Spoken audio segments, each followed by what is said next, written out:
Welcome friends, welcome in a new segment of already started series named The World of English Grammar. The difference in this segment is that this video series is intended primarily for the fairly advanced students who already have studied and understood some basic grammar and is able to use it in proper manner, because here I will focus mainly upon how English or English grammar is used as a tool for communication. So here I will talk more about grammar usages than the sentence structure. That's why this segment is labeled as English for communication, while the beginners who have less command on grammar and its usage may watch the another segment of this series labeled as for beginners, where I will focus on both usage as well as structure of English grammar. This segment is entirely in English language as compared to for beginners, which is in Urdu language. So let's start. As this is the very first lecture of this segment, so in this lecture I will try to define grammar and will try to answer a very important question: is grammar necessary to learn a second language? Since very start of our education career, we have learned a lot about grammar, i.e. parts of speech, tenses, direct and indirect speech, etc. But still lacking somewhere, and that is the definition of grammar. So first of all, we must know what grammar actually is. Too many grammarians define grammar in their own manner, hence we find so many different definitions of grammar. Here I am taking one simple definition of grammar. Grammar is system and structure of a language.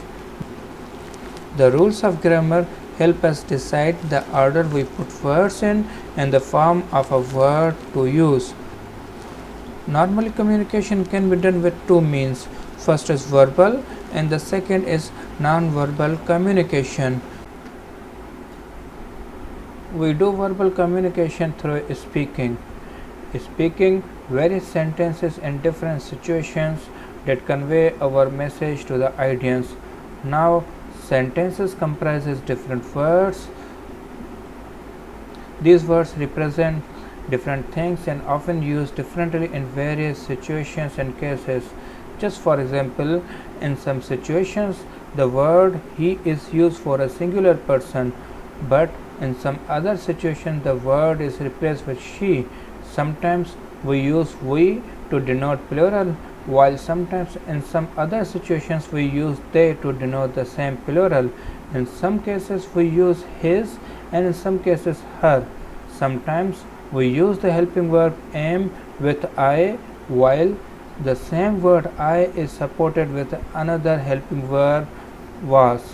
In some else conditions, these words are categorized in different names like noun, pronoun, verb, and so on, commonly categorized as parts of speech.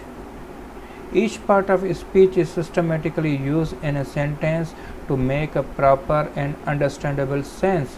Sometimes some words follow others and sometimes they change their forms in some conditions.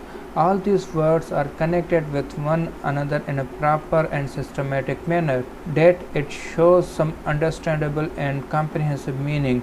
This system is called grammar.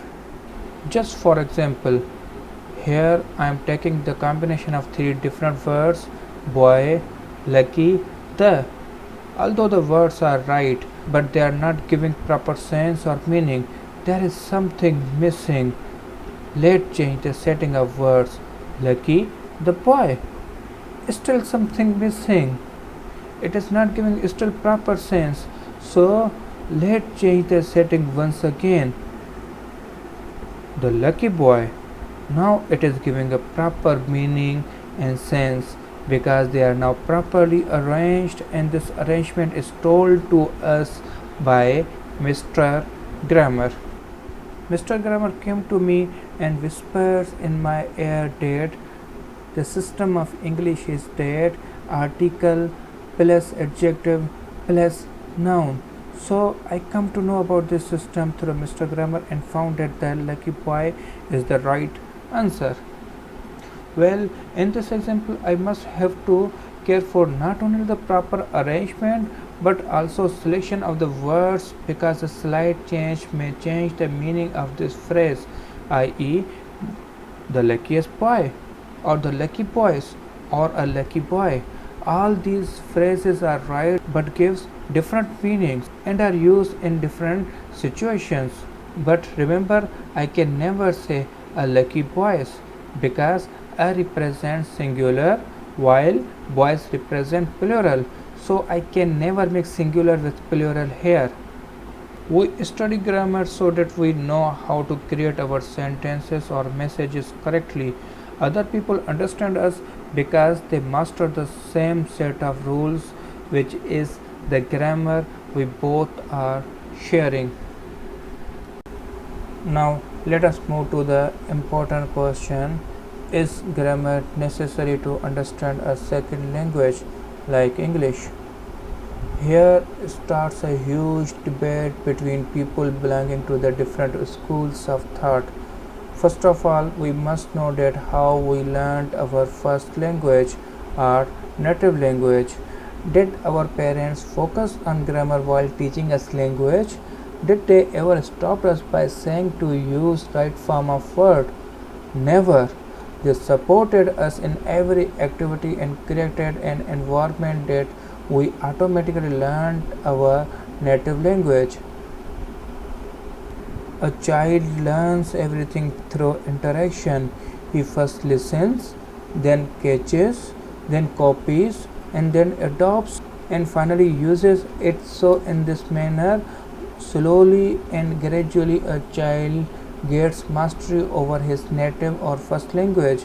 So, if people are totally surrounded by the language they intended to learn, especially at a younger age, then acquiring the language without any formal learning is possible and quite common, because in this manner they get a natural environment fit to learn their target language, quite similar as they learn their first language. But this immersion usually works better when one is in younger age, but shows less fruitful results when one becomes adult. But here comes a big question mark.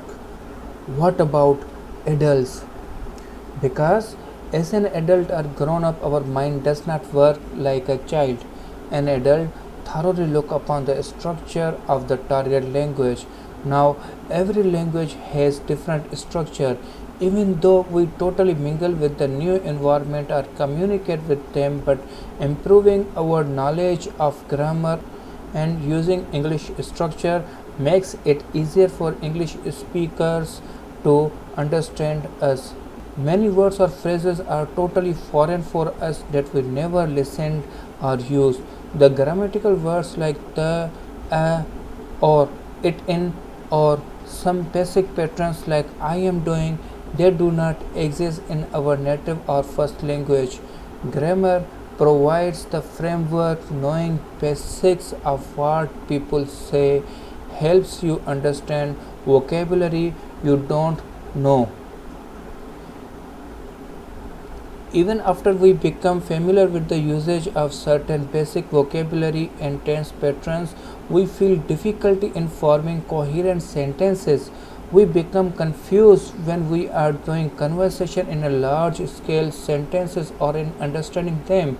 So, as a beginner or intermediate learner, one may want to consider the language logically to know what's going on, and in this place, grammar really helps us a lot. In short, grammar is a shortcut. Get lots of useful examples when you need them so you can make sense how the language works. So we can say grammar is really important to know. Just for example, consider this sentence carefully. The new application dash by many organizations since 2012. Here I am giving certain options like is used, has used, have been used, and has been used. Now, for solving this, we must have some basic information of grammar like subject verb agreement, tenses, etc. Only then we can come to know that the option has been used is right in this sentence or blank. So, grammar really matters. But wait, don't study grammar too much because no one ever learned to speak or write a language well by just memorizing certain set of rules and then filling it up with vocabulary.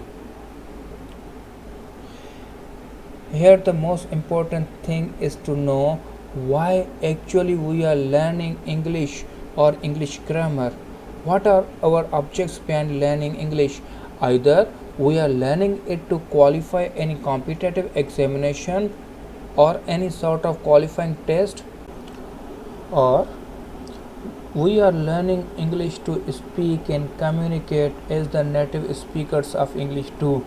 No doubt, in both cases, grammar is utmost important. But if we are learning English to qualify a test, then we have to put a lot of focus on rigid grammar rules and follow them strictly. While if we are learning English to communicate like native speakers, then we must have to know how native speakers communicate about their thoughts, feelings, or problem. How to address someone in Pakistan might not be the same as the people to address in any of the English speaking country. Learning English may not be viewed as a process of mastering language rules, which is merely focused on making correct sentences of English, but it also has to be seen as a process of developing fluency by involving functional and social dimensions of English. Learning tedious grammar rules and long lists of vocabulary does not prepare students to communicate in real world situations. Now, if I want to learn English, then I don't want to master some rules of structuring English sentences that helps me in doing conversation in English language, but actually I want to learn how to address people in English speaking country. I want to learn how they talk with each other using their native language. So the way one uses language is as important as the grammar learning, and the grammar learning is useless until we don't know how and where to use it. For example, it's not about what is present and past tense, it's about how to use them, so it will not work until I know the conditions of using tenses. Another thing must be noted here is that the English of speech tends to be different from the English of writing in some fairly obvious ways. For example, in writing, we usually have time to plan our message, to think about it carefully while writing, and to revise it afterwards if necessary. In speech, unless it is, say, a lecture prepared in advance, we have no time to do this, but must shape our message as we go. Often in speaking, we use the words like okay, well, you see, which we don't use in writing, or time to time we use give fillers like or likewise. While sometimes we fail to complete a sentence or idea or start another one while speaking, hence mix up a grammatical construction with other. All these features normally do not occur in writing. Well, in general, the grammar of spoken sentences is much simpler and less strictly constructed than the grammar of written sentences. Just for example, consider these two sentences. After his father's death, Peter has to change his job. Or, on the decease of his father, Mr. Brown was obliged to seek alternative employment. Now if we notice these both sentences, then these both sentences roughly meaning the same but would occur in different situations. Sentence number 1 could be the casual conversation between the friends of Mr. Peter Brown, while the sentence number 2 is more formal and can occur mostly in written language. So now, what to do? A student must not learn the grammar structure in isolation, but instead he must learn it integrated to the four skills of language, i.e., listening, speaking, reading, and writing. A student must understand a grammatical structure and be able to use it in a variety of situations spontaneously, and not just learn the grammatical patterns at the utterances level. Well, a good tip. There should be balance between grammar activities and communicative activities. The first prepare the learner to handle the language rules for actual communication, and the latter enables him to use the structure in real communication. The learner must not only do drills of grammar rules in class, but he should also interact and communicate with other people and use the patterns that he learned through grammar. So friends, that's all about today's lecture. How did you find my video? Don't forget to like my video if you liked it, and comment your views over this video in comment section, and also share it with your friends. For watching more videos in this series, subscribe to my channel Sir Asif's Academy.